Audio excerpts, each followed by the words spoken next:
Vande Mataram. March April महिना आला की कॉर्पोरेट क्षेत्रामध्ये एकाच शब्दाची चर्चा असते, इन्क्रिमेंट. म्हणजे किती हाईक होणार, यंदा तुमच्या खिशात किती पैसे येणार. जागतिक मंदी आणि युद्धाच्या वातावरणात भारतीय कंपन्या पगार वाढवणार का? ऑन या जागतिक संस्थेचा 32वा वार्षिक रिपोर्ट नुकताच प्रसिद्ध झाला आहे. एऑनने सरासरी 9.1% वेतनवाढ सुचवलेली आहे. जर तुम्ही IT, बँकिंग किंवा मॅन्युफॅक्चरिंगमध्ये असाल तर हा व्हिडिओ तुमच्यासाठी गेम चेंजर ठरू शकतो.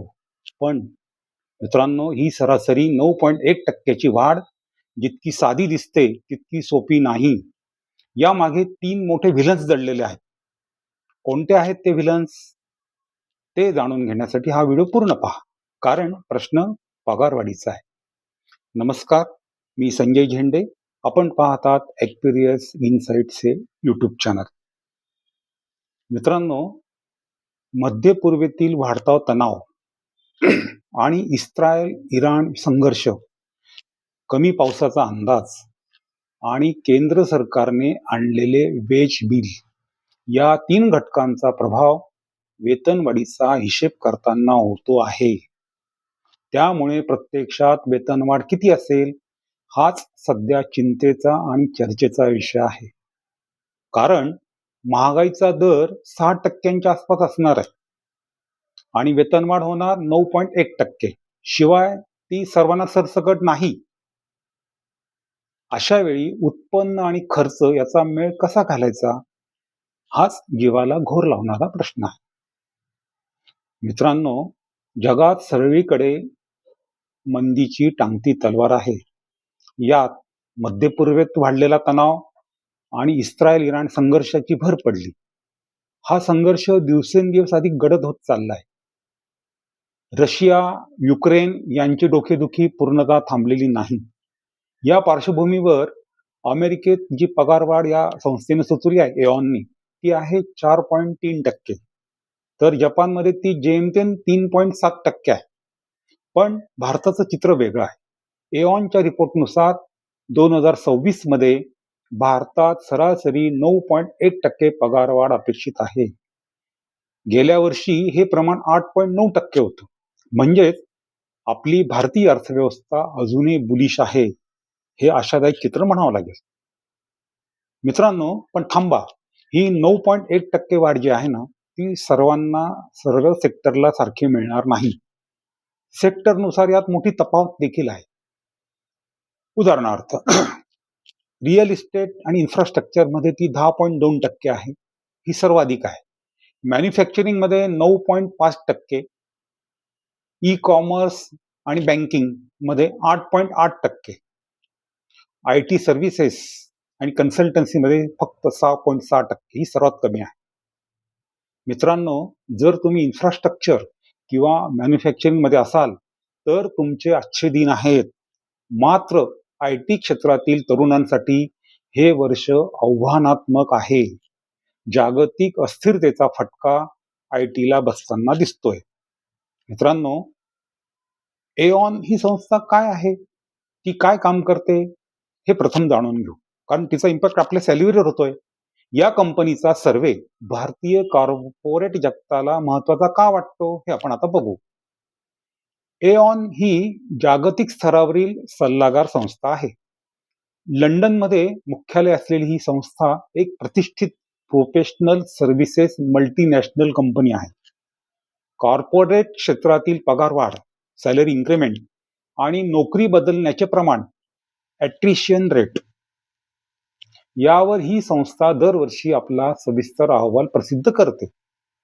ॲट्रिशन म्हणजे नोकरी सोडून जाण्याचे प्रमाण.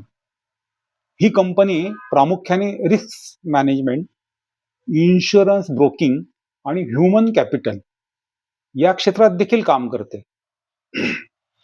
भारतात एऑन ही संस्था कर्मचाऱ्यांचे पगार, फायदे आणि टॅलेंट मॅनेजमेंट या विषयावर कन्सल्टन्सी म्हणून काम करते. बघा किती व्याप्ती आहे या संघटनेची, तिचं महत्व राहणारच आहे.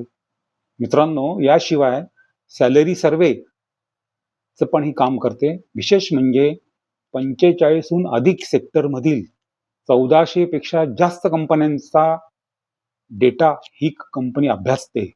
त्याच्यावरून ती मार्केट ट्रेंड सांगते. अशा या संस्थेने 2025-26 वर्षासाठीचा आपला 32वा अहवाल सॅलरी इन्क्रिमेंट रिपोर्ट प्रसिद्ध केला फेब्रुवारीमध्ये. सेकंड फेज होता. फर्स्ट फेज त्यांचा मागच्या ऑक्टोबर 25ला आला. या रिपोर्टचा भारतीय कॉर्पोरेट क्षेत्रावर खूप मोठा प्रभाव पडतो. तो अनेक कंपन्यांसाठी बेंचमार्किंग असतो. अनेक कंपन्या आपले वार्षिक पगारवाढीचे बजेट ठरवण्यासाठी या संस्थेच्या आकड्यांचा आधार घेतात. मित्रांनो, याशिवाय मार्केटमध्ये इतर कंपन्या किती पगार वाढवत आहेत हे समजल्यामुळे कंपन्यांना आपले टॅलेंट टिकवून ठेवण्यासाठी योग्य निर्णय घेता येतो. गुंतवणूकदारांना देखील या रिपोर्टवरून भारताची अर्थव्यवस्था आणि नोकर भरतीची परिस्थिती कशी आहे याचा एक अंदाज येतो. कंपन्यांनाही त्याप्रमाणे बजेट आखणे भाग पडते. अशी ही संस्था आहे, म्हणून तिचं महत्व आहे, तिचा इम्पॅक्ट होतो. म्हणून ही पार्श्वभूमी या कंपनीची सांगितली. मित्रांनो, एऑनच्या ताज्या अहवालानुसार ॲट्रिशन रेट यंदा कमी आलाय. गेल्या वर्षापर्यंत तरुण भराभर नोकऱ्या बदलत होते, पण आता हे प्रमाण 17.1 वरून 16.2 वर आलंय. याचा अर्थ काय? तर तरुण आता जॉब हॉपिंग करण्याऐवजी आहे त्या कंपनीत स्थिरावण्याला प्राधान्य देत आहेत. Grass is not always greener on the other side. हे आता आपल्या कॉर्पोरेट क्षेत्रातल्या मित्रांना पटू लागलं. मित्रांनो, आता तुम्ही म्हणाल युद्ध सुरू आहे, पाऊस कमी पडण्याचा अंदाज आहे, शिवाय यंदा वेज पॉलिसी आली आहे, मग याचा परिणाम होणार नाही का? नक्कीच होईल. रशिया युक्रेन किंवा मध्य पूर्वेतील तणावामुळे क्रूड ऑइल महागलं तर कंपन्यांचा खर्च वाढतो. तसेच पाऊस कमी झाला तर ग्रामीण भागातल्या 2 व्हीलर 4 व्हीलर यांची विक्री प्रामुख्याने घटते. एकूणच मागणी घटते. हाईक देताना हा घटक परिणामकारक निश्चितच ठरतो.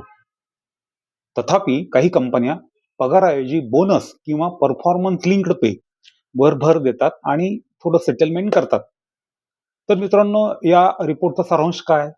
एक, स्किल अप.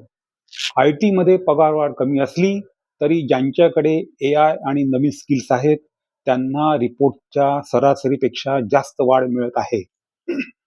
दुसरं, स्टॅबिलिटी. ही वेळ रिस्क घेण्यापेक्षा परफॉर्मन्स दाखवण्याची आहे.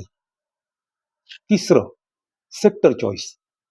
तुम्ही जर करिअरची सुरुवात करत असाल तर मॅन्युफॅक्चरिंग आणि इन्फ्रा यासारख्या एव्हरग्रीन क्षेत्राचा विचार नक्की करा. मित्रांनो, यंदा वेतन वाढीवर अजून एक सावट आहे. ते म्हणजे केंद्र सरकारने लागू केलेल्या वेतन संहितेचे वेज कोड. वेतन संहिता लागू झाल्यास वार्षिक पगारवाढीवर म्हणजे जे इन्क्रिमेंट आहे त्यावर काय परिणाम होऊ शकतो? बेसिक वाढेल, पण टेक होम सॅलरी कमी होईल का? तुमच्या हातात येणाऱ्या रोख रकमेवर सरकारची नवीन वेतन संहिता कशी कात्री लावणार आहे यावर आमचा एक स्वतंत्र व्हिडिओ पाहायला विसरू नका. याबरोबरच केंद्र आणि राज्य सरकारी कर्मचारी जे आहे त्यांची वेतनवाढ कशी ठरते, या कर्मचाऱ्यांना तुमच्याप्रमाणे appraisal, personal performance, target achievement, कंपनीचा परफॉर्मन्स या बाबींशी काही संबंध असतो का? त्यांना पगारवाढ आणि महागाई भत्ता कोणत्या निकषावर मिळतो? ही सर्व माहिती आपण पुढील व्हिडिओमध्ये जाणून घेणार आहोत. त्यासाठी हे चॅनल सबस्क्राईब करा, म्हणजे आपल्याला व्हिडिओचे नोटिफिकेशन मिळत राहील. आपल्या मित्रांना आणि परिचितांना हा व्हिडिओ नक्की शेअर करा. मित्रांनो, तुम्हाला यंदा किती टक्के इन्क्रिमेंटची अपेक्षा आहे ते कमेंट्समध्ये नक्की सांगा. ही माहिती आवडली असेल तर ॲक्युरेस इनसाईटला सबस्क्राईब करा. माहितीचा प्रवाह हा तुमच्या प्रगतीसाठी निरंतर कटिबद्ध आहे. जय हिंद.